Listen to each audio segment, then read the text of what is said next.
In this video, we are going to discuss the operation, EMF equation and power flow of DC generators.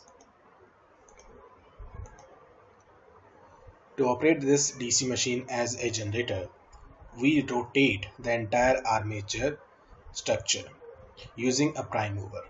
This prime mover is an external machine which is connected to the shaft. It rotates the armature at constant speed. Then we switch on the field winding and a magnetic flux is set up.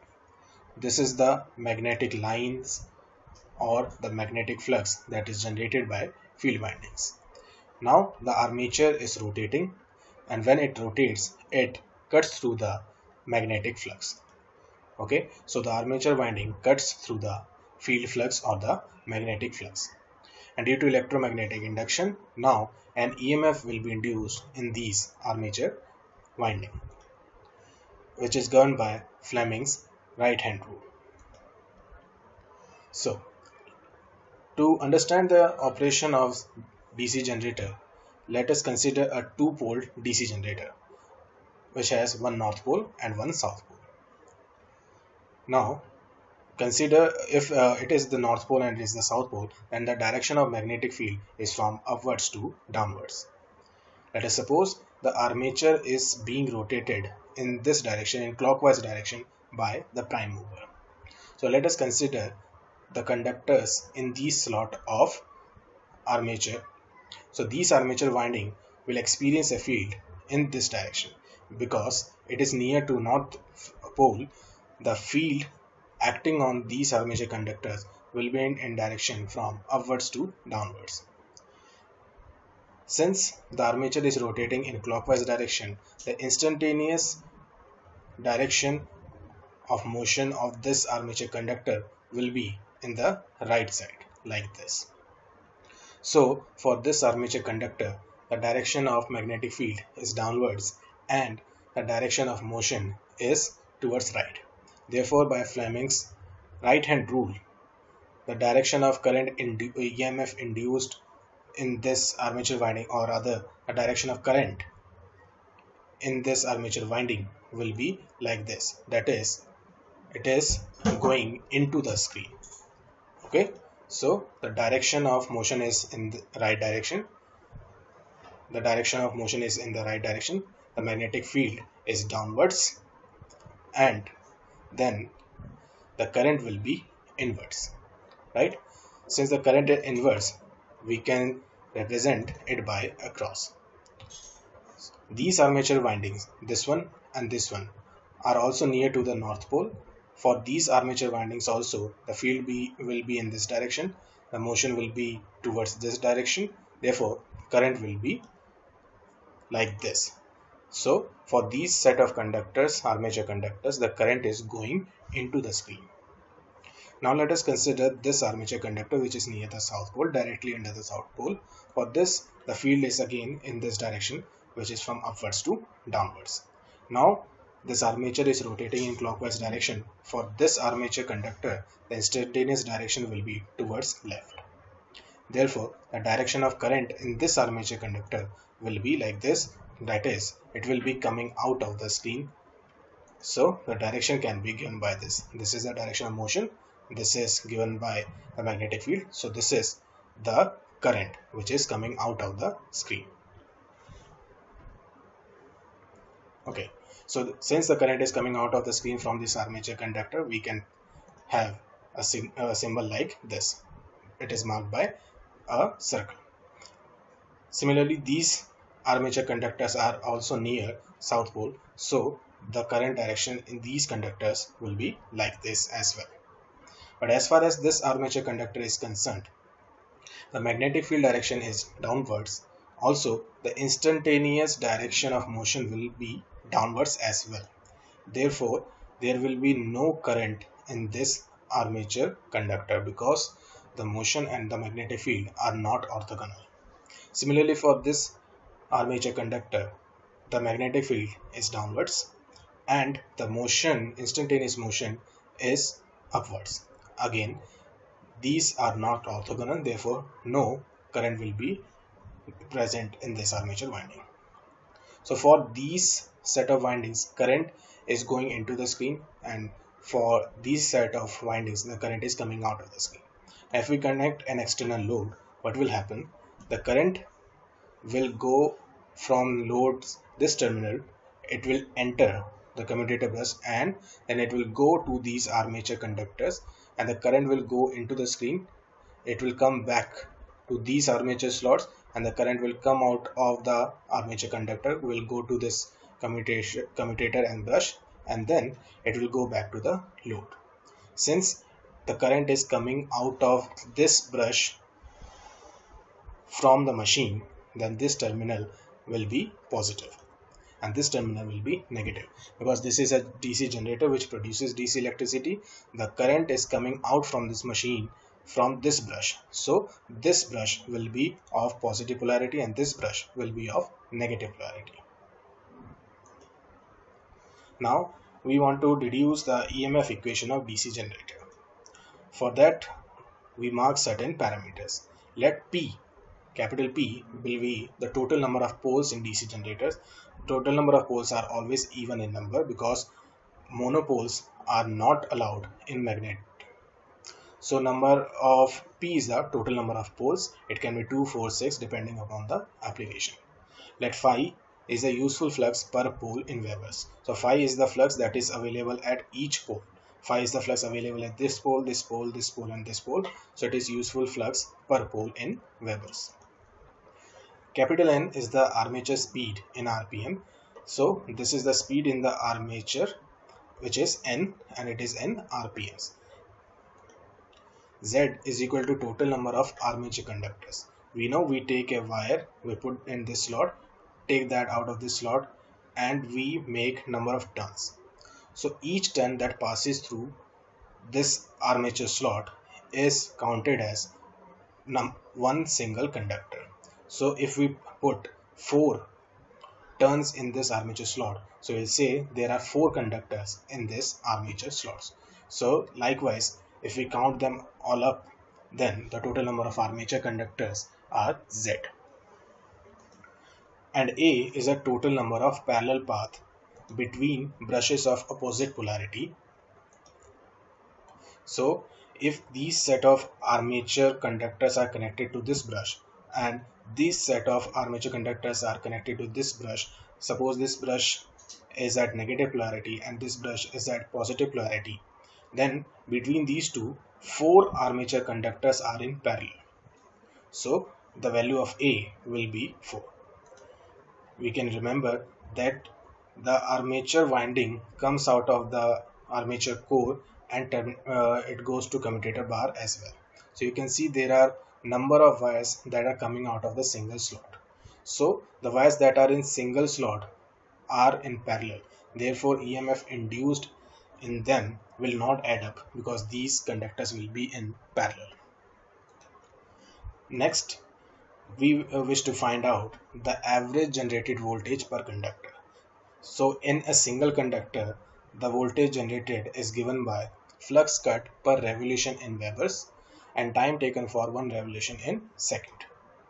So before moving on, we must know that n revolution per minute is the speed. So there will be n revolutions in 1 minute.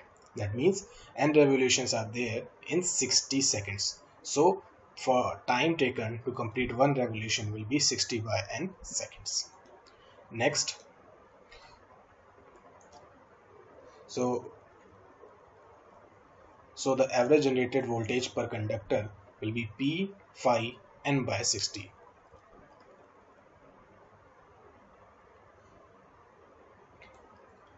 Because the flux cut in one revolution will be P times phi. Phi is the flux per pole, and in one complete revolution, one armature conductor crosses all the poles in the machine. Right? If we go back to this structure, let us talk about this armature conductor. If it completes one complete revolution, then it passes through all the poles. And if phi is the useful flux per pole, then it will cut P times phi in one complete revolution. So flux cut per revolution by a single conductor is P times flux. It is divided by the time taken by that conductor to complete one revolution. We have just seen the time taken by a conductor to complete one revolution will be 60 by N. Therefore, the EMF induced or the voltage generated in a single conductor is given by P times phi N by 60. Now we are interested in finding the total average voltage. Total average voltage will be the sum of voltage across all the conductors that are now in series between brushes of opposite polarity. So capital E, which is the total average voltage, will be voltage across a single conductor multiplied by Z upon A, where Z is the total number of armature conductors and A is the total number of parallel path between brushes of opposite polarity. If there are Z conductors and out of which for which there are A parallel path, so there will be Z by A conductors in series between two brush. Okay, so the E is now P phi N by 60 into Z by A. So the EMF equation for a DC generator is equal to N P phi Z by 60A, where E is the total average voltage, N is the speed in RPM, P is the number of poles, phi is the useful flux per pole, Z is total number of conductors, A is the number of parallel path between two commutator brushes. Now, depending upon the armature winding, the value of A is different. A will be equal to 2 if we use lap winding, and A will be equal to P if we use lap winding, and A will be equal to 2 if we use wave winding.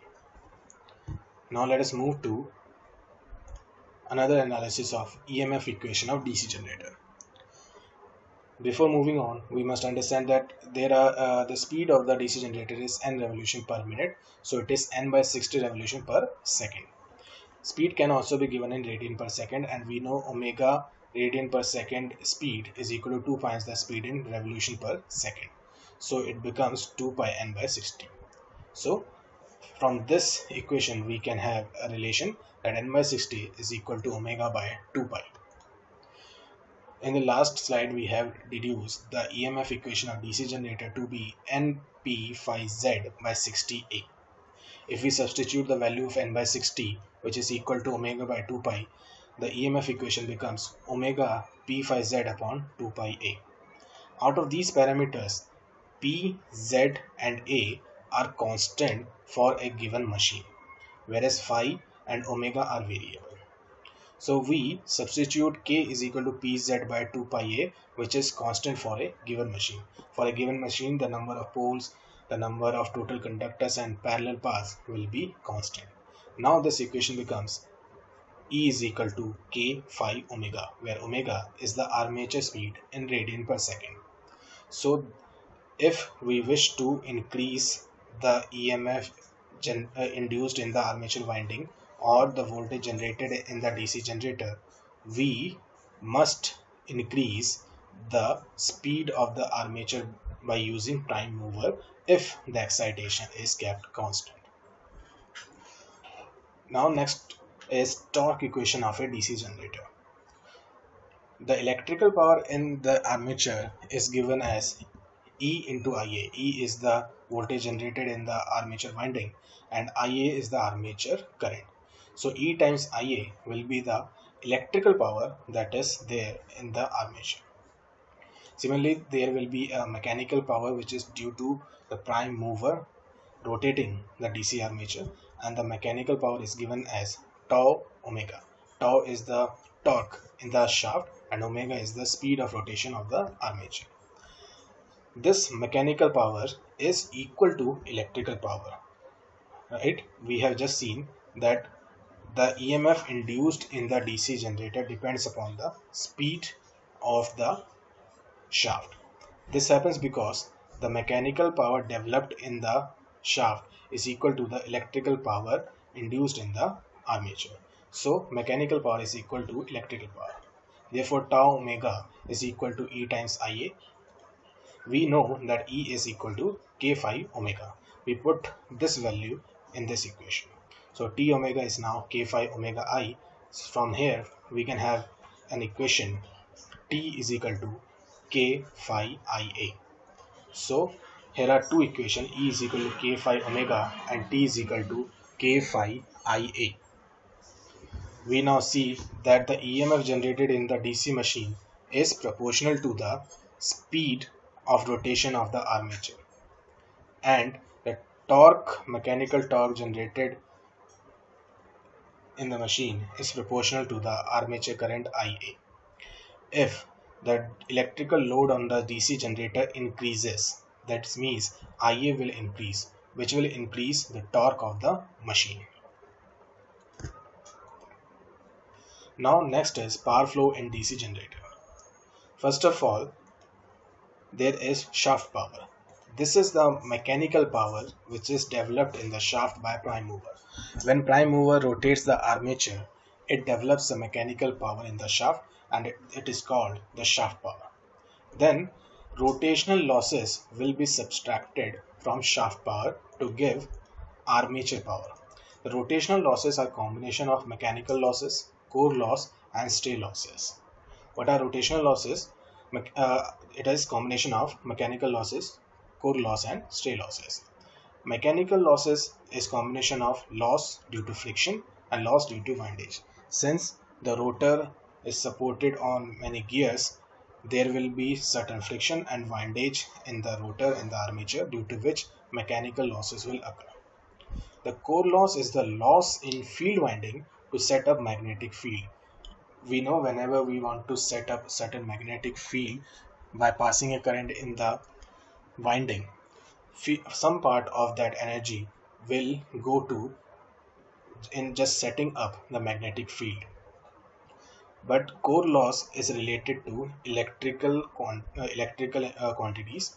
Core loss is an electrical quantity, but it is clubbed in rotational losses for power flow in DC generator, because core loss will only occur when the armature rotates. When armature rotates, then only field winding will be activated. Therefore, core loss is clubbed in rotational losses. Next is stray losses, which are the unaccountable losses for reasons for which are uncertain, but all these losses are constant in nature. So we start with shaft power, which is the power developed by the prime mover. This is mechanical power. And then we subtract the rotational losses, which is combination of mechanical, core and stray losses. Mechanical losses is due to friction and windage. Core loss is due to magnetic field, the energy lost in setting up the magnetic field. And all these losses are constant in nature. So now the armature power that is developed in the shaft is the useful mechanical power. Okay, so this shaft power which is generated by the prime mover in the shaft will not be used as it is. Certain rotational losses will be subtracted. Then we'll have armature power. The armature power is the useful mechanical power, which is equal to tau omega. And this mechanical power will now rotate the armature, which will cut the magnetic flux, due to which EMF will be induced in the armature winding, and an electrical power will be there in the armature winding, which is in fact equal to this mechanical power. So this mechanical power is equal to the electrical power developed in the armature winding due to rotation of armature, and it is given by E times Ia. Then we subtract copper losses and brush losses to obtain useful electrical power available at the terminus. Recall the circuit of a DC generator. Whatever EMF is generated, some part of it is dropped across the armature winding, and some part of it is dropped across the brushes. Similarly, the useful electrical power that is developed in the armature is wasted. Some part of it is wasted in the armature resistance, and some part is also wasted in the brushes. So what is available at the terminal is armature power minus copper losses minus brush losses. Now these copper losses also include the copper losses in the field winding. Okay, so this is the armature winding and these are the field winding. So the copper losses is equal to the sum of all the copper losses in DC machine. So copper loss is equal to I square RA, which is the copper loss in the armature winding, I square SH RSH, which is the copper loss in shunt field, and I square SE into RSA, which is the copper loss in series field. Copper losses are variable in nature. Next we have brush losses. Brush loss is very simple. It is VB times IA and it is constant in nature. So we start with mechanical power which is available at the shaft. Then we subtract rotational losses which is due to various factors like friction, windage, core loss and stay losses. Then we have useful mechanical power at the shaft which is known as the armature power and which will be converted into electrical power on rotation of the rotor. Now this useful electrical power will not be available for use as it is. From it, copper losses and brush losses will be subtracted. Then only we'll have useful electrical power at the terminals. Copper losses are due to the copper losses in the armature winding, shunt winding, and the series winding. And brush losses, which are constant losses, are due to the commutator brush present in the DC machine. This is all from this video. Thank you.